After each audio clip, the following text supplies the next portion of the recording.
Sejam muito bem-vindos mais uma vez ao canal Digital Autos. Pessoal, começando aqui mais um teste da semana com o Fiat 500e 100% elétrico, o famoso Cinquecento, agora nessa variante movida a baterias. Esse aqui é o nosso teste de viagem, então significa que nós vamos de São Bernardo do Campo até Jundiaí com este pequeno carro para a gente testar na prática itens como a suspensão, se ela é dura ou se ela é mais macia, o isolamento acústico, a direção, o desempenho é lógico, e também o consumo e autonomia rodando em trecho 100% rodoviário. Esse carro é recheado de assistências à condução, mas a gente vai mostrar isso em um outro vídeo para que a gente possa explorar cada item com mais calma. Deixa eu mostrar aqui rapidamente o interior para vocês. O interior é pequeno, né? Então até se eu fosse mostrar tudo é um pouquinho mais rápido. E vamos lá para a estrada então conferir como que o Cinquecento elétrico se comporta. Estamos finalmente pegando a estrada aqui com o Fiat 500e. Vou resetar a nossa média de consumo B, já que esse carro tem dois trips resetáveis. Bom, vamos começar falando aqui sobre conjunto mecânico, como eu sempre gosto de fazer aqui no canal. Esse carro é 100% elétrico, como vocês já bem devem saber. Ele tem uma tração somente dianteira e um motor que rende até 118 cavalos com torque máximo de 22,4 kgfm. Não são números impressionantes, sobretudo para um carro 100% elétrico. Porém, a gente precisa lembrar que ele é leve. Daqui a pouco a gente fala sobre o peso desse carro, mas ele é compacto, subcompacto na verdade, ele é bem pequenininho, então isso facilita. A gente vai testar também o desempenho saindo ali do pedágio. Bom, junto com esse motor elétrico, lógico que a gente tem uma transmissão, digamos que automática, já que o carro é elétrico. Não existe ainda por enquanto, pelo menos no Brasil, um carro elétrico com câmbio manual. Só que se a gente fala de carro elétrico, a gente precisa citar, é lógico, as baterias. Elas são aqui feitas de íons de lítio e possuem uma capacidade declarada de 42 kWh. Porém, a Stellantis, ou a Fiat no caso, não especifica se essa é a capacidade nominal ou utilizável da bateria. A utilizável ela é sempre um pouco menor, tá? Isso em todo tipo de bateria dos carros elétricos ou até mesmo dos híbridos. Ou seja, o que você consegue usufruir no dia a dia não é essa capacidade máxima, é menor. Lógico, como que você faz aqui a recarga de um carro 100% elétrico, dessa bateria? Você conecta ele na tomada, mas você também consegue fazer uma certa recarga, ainda que pequena, através da frenagem regenerativa. Como eu já expliquei várias vezes para vocês, quando você tira o pé do acelerador ou então pisa no pedal do freio, ele inverte a rotação do motor elétrico para transformar energia cinética, ou seja, de movimento, em energia elétrica. E assim você consegue, digamos que, recuperar um pouquinho daquilo que você gastou quando você estava acelerando. Lógico, não te dá uma autonomia infinita, porque quando ele faz essa troca de energia, ele acaba perdendo velocidade. Ou seja, não tem milagre, é só realmente para as frenagens e desacelerações. Esse carro tem 3 modos de condução. A gente está usando aqui o normal, mas você tem o Range, onde ele ativa o One Pedal, que aí você vai praticamente dirigir com um pedal só. Ou seja, tirou o pé do acelerador, ele vai intensificar muito a frenagem e ele vai frear bastante o carro através desse sistema regenerativo. E aí você pode ir praticamente usando só o acelerador ao dirigir. Não gosto desse modo, por isso que eu coloquei no normal. Você tem ainda o Sherpa, né? O Sherpa, não sei como se pronuncia exatamente, mas que aí ele vai limitar ainda mais o carro. Ele vai aumentar a regeneração de energia e também limitar o carro a 80 km por hora, desligar o ar-condicionado. Então é o modo de economia máxima. Vamos falar agora sobre preços para vocês. Sinceramente, esse é um ponto delicado aqui no 500e, por alguns motivos diferentes. Primeiro, lá no site da Fiat você encontra um preço de R$ 214.990.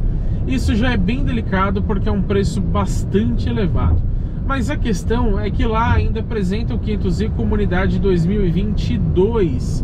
Ou seja, pessoal, a Fiat não traz mais carros novos aqui pro Brasil, né, do 500e. Uma pena.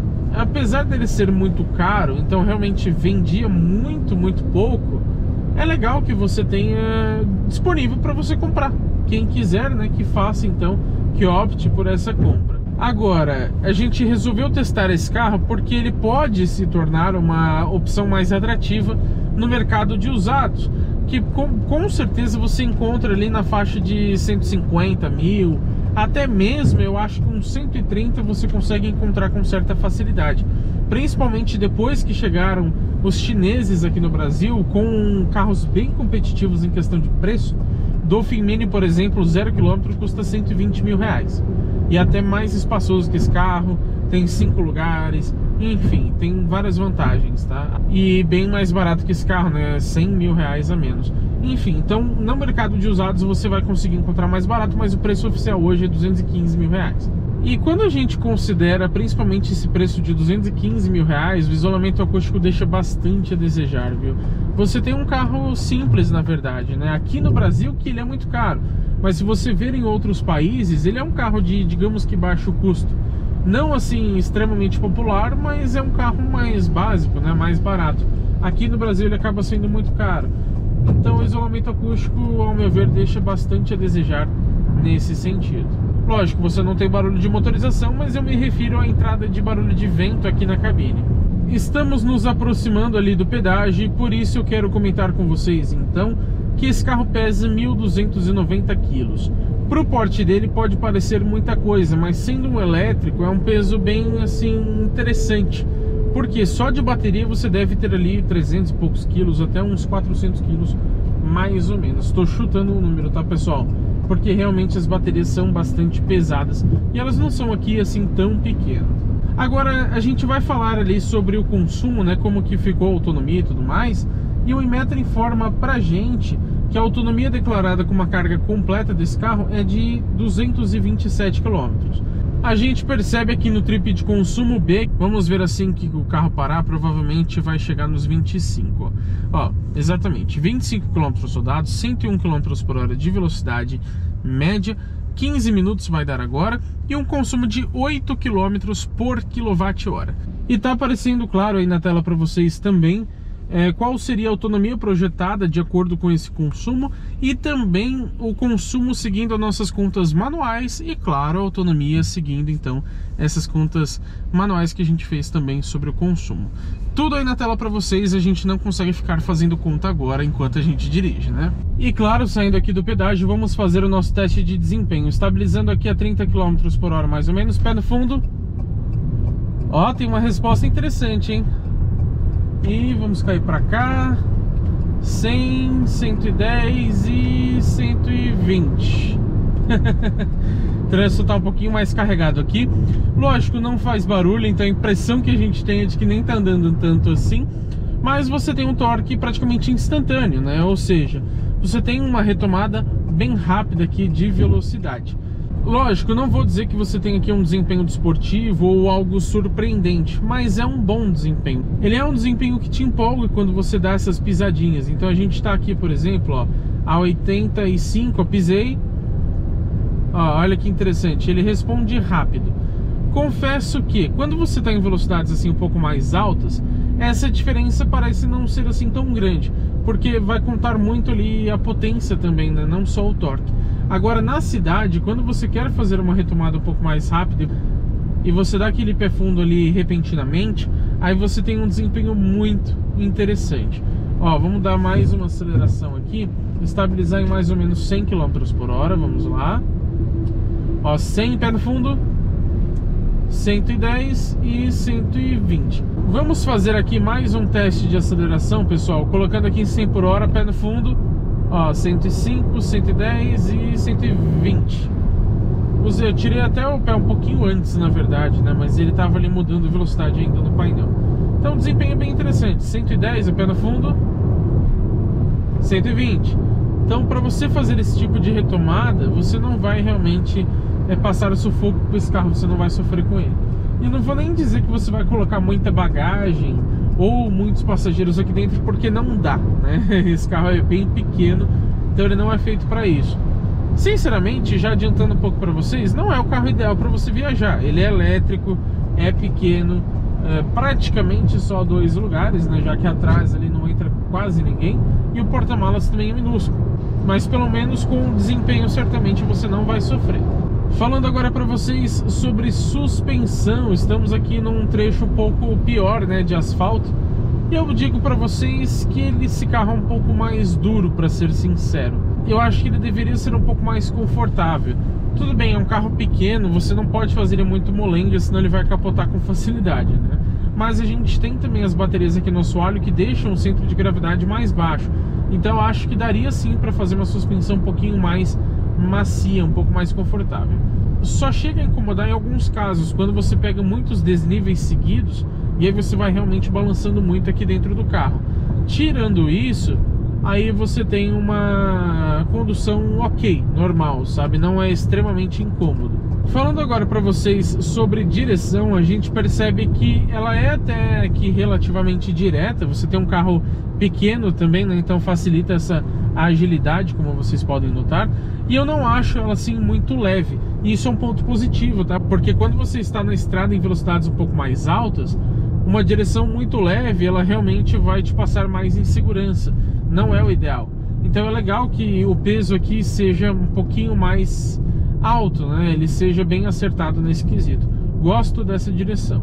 E é claro, né? Se você está assistindo esse vídeo até aqui, eu peço que você deixe o seu like aqui embaixo, porque assim você consegue retribuir, digamos que esse nosso trabalho. É totalmente gratuito para vocês, né, pessoal? Então, por favor, retribuam isso pra gente, deixando o seu like aqui embaixo e também hypando o vídeo, que é outra função gratuita e que também ajuda muito a gente. Pessoal, saindo aqui do trecho de estrada, vou atualizar os números para vocês agora, considerando aquelas aceleradas que a gente deu para testar o desempenho. Foram 37,7 km rodados, 83 km por hora de velocidade média, isso em aproximadamente 27 minutos e meio. E o consumo, então, que está mostrando aqui no painel pra gente, 7,8 km a cada kWh. Vou também, da mesma forma, colocar aí na tela para vocês o que isso quer dizer quando a gente fala em kWh a cada 100 km. Também, qual que seria a autonomia de acordo com esse consumo. Lembrando que o Inmetro diz que são 227 km percorridos com uma carga completa da bateria. E também vou colocar aí para vocês as nossas contas manuais para ver se dá muita diferença em relação ao computador de bordo aqui do Fiat 500e. Chegamos aqui no final do nosso trajeto em Jundiaí e o que eu tenho a dizer para vocês sobre o Fiat 500e 100% elétrico é que esse não é um carro voltado para viagem como vocês já bem imaginavam, né? Ele é bem pequeno, então ele é voltado a centros urbanos, assim como quase todos os carros elétricos. Mas no sentido de dirigir ele na estrada é algo bem interessante. Agora, não faz muito sentido você viajar com esse carro, já que ele vai ter uma autonomia um pouco baixa. Como vocês viram ali, é uma autonomia até legal para um carro desse porte, mas como vocês sabem, se você for fazer uma viagem mais longa, você vai ter que parar muitas vezes para carregar. O espaço interno ali é praticamente inexistente, né? Já que é um carro voltado para duas pessoas, convenhamos. Não é um carro para você colocar, por exemplo, 4 ou 5 pessoas, até porque ele é 4 lugares. Não dá para colocar muita bagagem porque o porta-mala é pequeno, então não é um carro para viajar. Mas se você precisar fazer um percurso de estrada um pouco mais curto, como esse, por exemplo, de São Bernardo do Campo até Jundiaí, você não vai ter problema nenhum com esse carro. Aí sim ele se torna até gostoso de dirigir na estrada, porque ele tem um desempenho interessante e uma autonomia até que legal para um carro desse porte, tá? Devemos lembrar que quanto maior é o tamanho da bateria, geralmente também é maior a sua autonomia, apesar dela ficar mais pesada, enfim. Só acho que ele deveria ser um pouquinho mais macio, eu considero ele um pouco duro. Na estrada você não sente muito problema, porque geralmente elas são melhor pavimentadas do que as cidades, mas na cidade você acaba se incomodando um pouco mais, com ele chacoalhando bastante, por ser um pouco mais rígido. Sistema de som eu acho mediano, poderia ser até inclusive assinado, né, pela Harman Kardon ou alguma outra marca premium, mas é um carrinho gostoso de dirigir. O desempenho, vocês viram que apesar de não surpreender, também é bem gostosinho.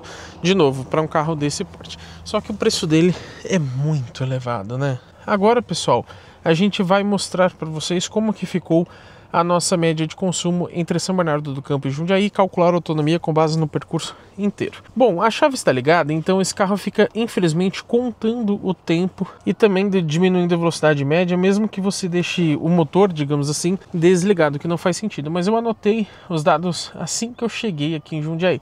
Então foram os mesmos 81,4 km, porém a velocidade média foi de 53 km por hora e o tempo foi de 1 hora e 32 minutos. O consumo, esse sim não muda, 7,7 km a cada quilowatt-hora. Agora, pessoal, para a gente calcular a autonomia, a gente faz uma conta maluca, tá? E conforme a gente fez também ali na estrada, onde a gente, além do consumo do painel, a gente fez uma conta manual, eu fiz também essa agora meio que ao vivo, digamos assim, para a gente conferir como que foi a diferença em relação ao painel nesse percurso inteiro. A gente pode ver até aqui, ó, que eu anotei no WhatsApp, a gente percebe que saímos de lá com 100% da bateria e chegamos aqui com 73%.